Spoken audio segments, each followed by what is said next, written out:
click, click.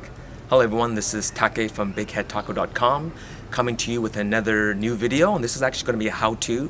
What am I doing with this tape measure? Well, you'll find out in a moment.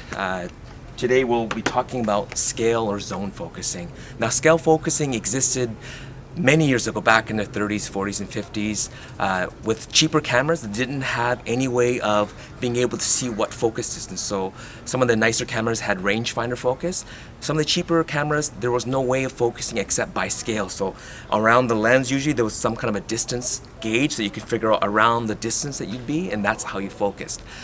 Zone focusing is similar to scale focusing, where you do use a scale or scale type system to figure out how to focus. So the newer digital cameras have it right built into the camera, but zone focusing typically is you set a set distance. So let's just say we pick 2.5 meters or 6 feet or whatever distance, and you set a set aperture.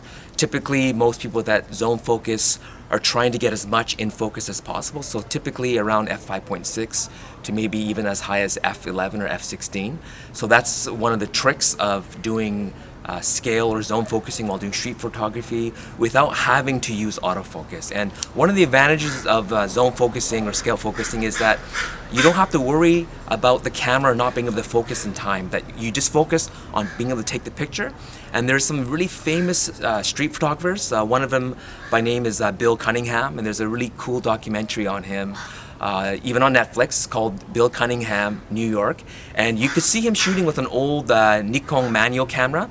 And I'm assuming he's probably using maybe a 35mm lens, and he never manually focuses. You just see him go up. He usually has a flash, and he shoots like that, and just shoots like that very quickly without ever focusing. And some people wonder, well, how is he getting the shot?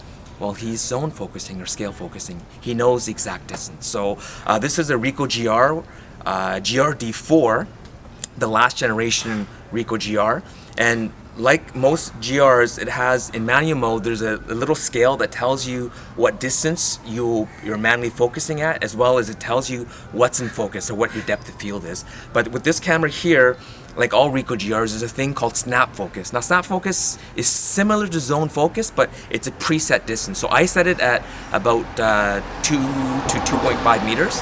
Now, one of the tricks that you can figure out distance is, as I was showing you before, is by using a tape measure. So let's just say you're new to scale focusing, you don't really know the distances. It doesn't matter so much as long as, first of all, your camera allows you to be able to manually focus, and then you could set what the distance is. So for me right now, I have this camera. So let's just say right now between myself and my camera girl here, I'm at 40, so about 42 inches. So that's, let me see here, my Imperial, 3.5 feet distance, right? So I know that she's 3.5 feet out.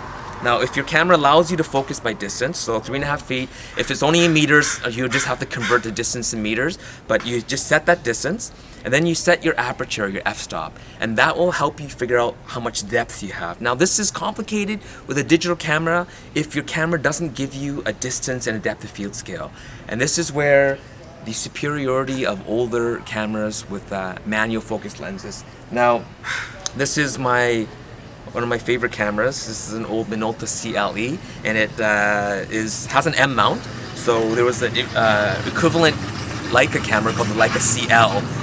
But the thing about not just this camera, but any older manual camera, is that it has a depth of field and a focus scale.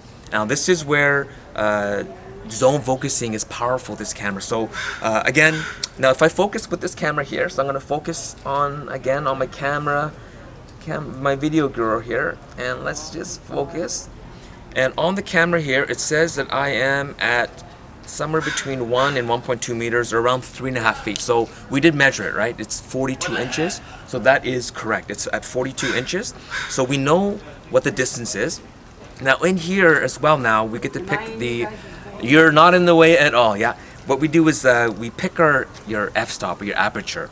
Now I like to shoot around f8 when I do zone focusing because it gets a reasonable amount of depth of field. So with this camera, set at 3.5 feet or 42 inches, this camera is telling me, the scale on this lens is telling me that anywhere between 2.7 feet to 5 feet will be in focus.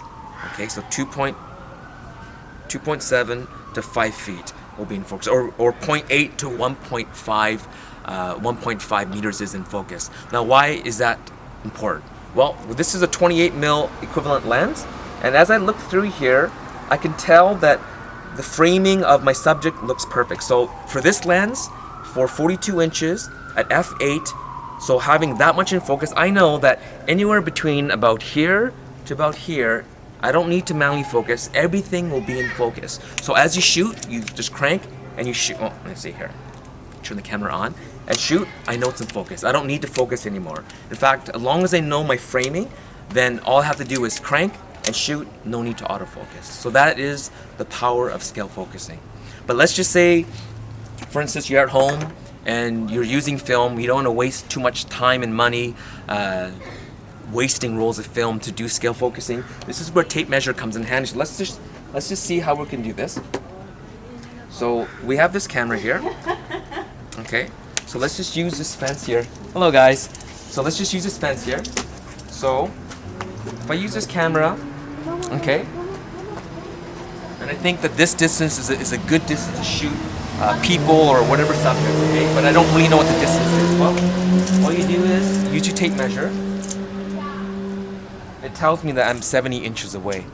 Okay, 70 inches. And again, if your camera doesn't have feet, it's only in meters, then you just have to do the conversion. So whatever 70 inches is in meters, I have no idea. I am just kind of winging it here, so I don't want to do the math. I know 39 inches is about 1 meter. So at 72 inches, who knows, whatever that works out to, almost 2 meters. So you know that you can preset the focus distance of your camera to 2 meters, and then you pick your f-stops, whatever it is, f8, f5.6. Now, depending on the size of your sensor, that affects how much depth of field you have. And then just test it. So go out there, set it at that distance, and you go out, and let's just go over here for a second, and if you follow me over here, so there's this bicycle, this scooter. So if I shoot it here, and take a picture, and then after you take the picture, just go and take a look inside your camera, and see if it's in focus. And I'm checking here, and I manually focus, I zone focus, and the picture's in perfect focus. I'm not sure, is that too blurry? Can you see it? Yeah. So you can see that's in focus. So now I know that from this distance, this is about where I want to shoot. So that's basically how you will use zone focusing when you do street photography.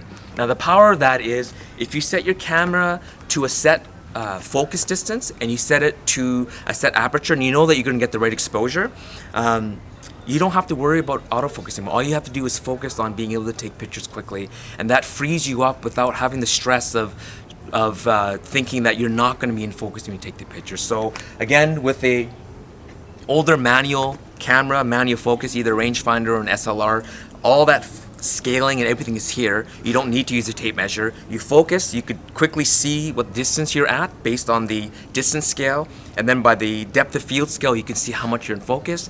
With newer digital cameras that don't make it as easy, including newer interchangeable lens cameras that don't have distance and depth of field scales built into the lens. Again, if you use a tape measure and you use the distance scale and figure out what distance you're going to be typically shooting at depending on the lens that you have, then all you have to do is do that, check the depth of field, take a few test shots at home. Maybe you can use a person or a coat rack or anything that's set at a certain distance and test it and see if it's in focus. Once you know that distance is set, then you can leave it at that. And that's where, again, the beauty of the Ricoh system is that once you figure out your distance that you're comfortable with, you set it in the snap focus mode, and whenever, let's just say you leave it in autofocus most of the time, or you manually focus, and then you decide that you want to start doing zone focusing, then all you have to do then is go into snap mode and you know basically the distance. And as you get better at it right away, just by feeling it, like right now I know that I'm about 42 inches away from my subject, so you don't even need to keep on testing. You get used to that distance. So that's just a quick overview of what zone or scale focusing is, and I'll have more tips coming up and more videos, so stay tuned. Again, my name is Take and this is BigHeadTaco.com. Happy shooting.